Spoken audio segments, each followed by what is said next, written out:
So for people who aren't familiar, what are the Dead Sea Scrolls? In 1947, you know the parable where Jesus says, I am the good shepherd. A good shepherd is one who leaves the 99 to go and search for the one lost sheep and brings him back. And when he brings back the one lost sheep, he celebrates greater than, any other of the 99 that were still there. Well, ironically, it was a shepherd boy who lost a sheep, who went looking for his sheep in the Qumran desert.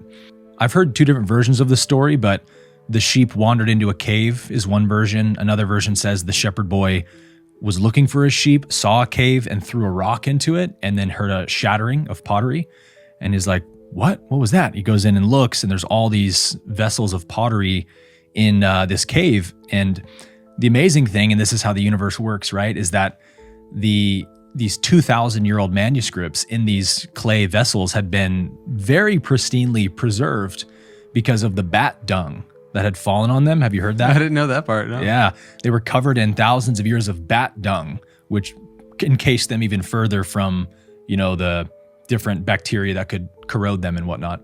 I think they found 11 different caves, and they're pretty spread apart when you look on the map. There's about 6 in one location, and then there's a few other dots up the Qumran Valley.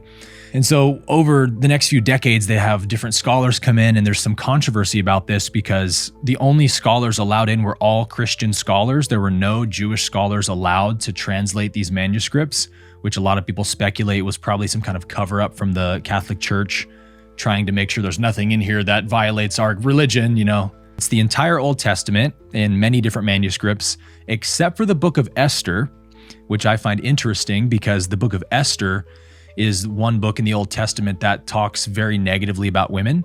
And the Essenes, when you study them, very much revered the feminine, the divine feminine, and they call it the earthly mother. So they were sacred preservers of these ancient texts. And on top of that, there was 3 total segments of text they found. One is the Old Testament.